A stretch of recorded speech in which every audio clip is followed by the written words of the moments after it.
আজকে আমি তোমাদেরকে একটা পঞ্চরত্ন সবজি আর যেটা নিরামিষ ও আমিষ দুভাবে রান্না হয় তো আমি তোমাদের দেখাবো আজকে।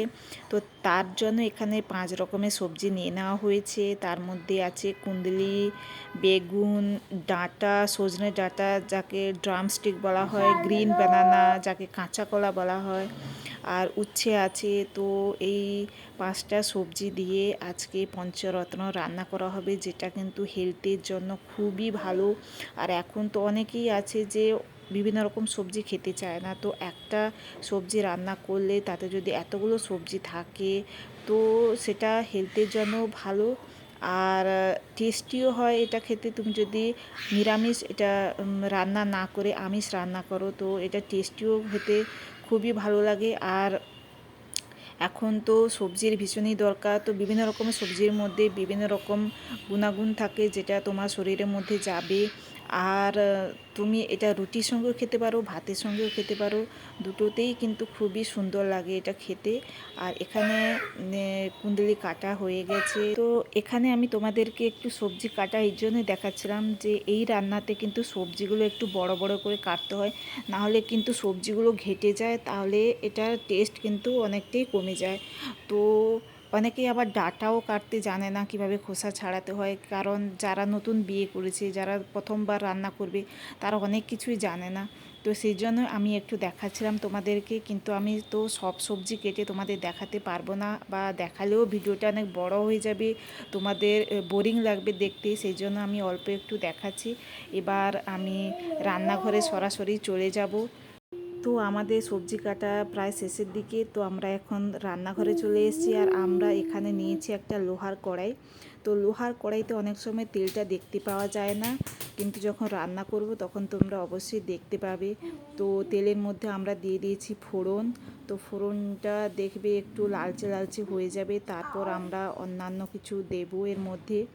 তো দেখো ফোড়নটা কালার কেমন চেঞ্জ হচ্ছে। তো এরপর আমরা যেহেতু এটা আমরা আমিষ রান্না করব, তো এর মধ্যে ছোট্ট চিংড়ি মাছ আমরা দিয়ে দিয়েছি। তো চিংড়ি মাছে যে আলাদা একটা টেস্ট আছে, ওটা কিন্তু রান্নাটাকে সম্পূর্ণভাবে চেঞ্জ করে দেবে, আর স্বাদটাও পুরোপুরি বদলে যাবে। তোমরা কিন্তু এটা দিয়ে দেখতে পারো রান্না করে।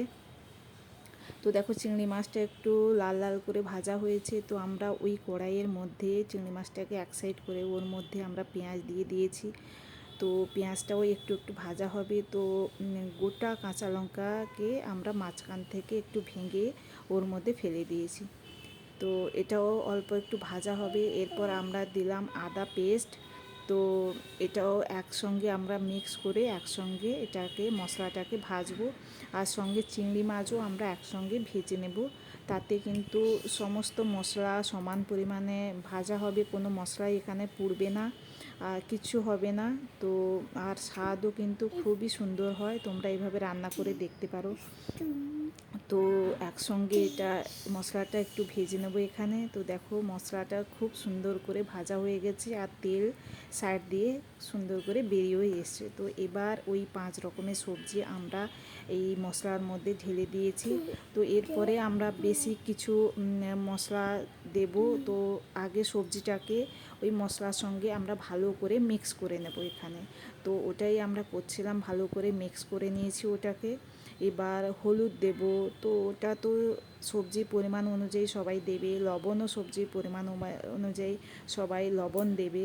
তো তারপরে আমরা এটাকেও ভালো করে মিক্স করে নেব, খুব সুন্দর করে মশলাগুলোকে মিক্স করতে হয়। তো এবার আমরা সবজিটাকে ঢাকা দিয়ে একটু বয়েল হওয়ার জন্য রেখে দেবো। তো দেখো এখানে 5 মিনিট পর তুমি গ্যাসটাকে অল্প আঁচ দিয়ে 5 মিনিট পর ঢাকনা খোলো, আর সবজিটাকে আর একবার ভালো করে মিক্স করে নাও। তো এতে কি হবে, সবজির মধ্যে সমস্ত মশলা যে ফ্লেভার আছে সমস্ত কিছু সুন্দরভাবে ঢুকে যাবে। এবার আমরা সবজিতে জল ঢেলে দেবো। তো জল দিলাম, জলটা একটু পরিমাণ বেশি দিতে হবে, কারণ সবজিগুলো বড় করে কাটা আছে, তো একটু বয়েল হতে সময় যাবে। আর এতে ডাঁটা আছে, তো এটা একটু বয়েল হতে সময় যায়। তো আমরা আর একটু জল দিলাম। তো এবার সবজিগুলোকে ভালো করে জলের সঙ্গে মিক্স করে নেব, দিয়ে একটা ঢাকনা দিয়ে দেব। তো আমরা পুরো 10 মিনিট পর ঢাকনা খুলব। তো দেখো আমার সবজিতে যতটা গ্রেভি দরকার ততটাই গ্রেভি আছে। এবার আমরা একটু জিরে গুঁড়ো এতে অ্যাড করে ওটা মিক্স করে নেব। তো 1-2 মিনিটের মতো আমরা গ্যাসের উপর ওটাকে ছেড়ে দেব। তো এখানে কিন্তু আমার রান্নাটা শেষ, আর কিছু করার দরকার নেই। বন্ধুরা, এখানেই ভিডিওটাকে শেষ করছি। Bye bye.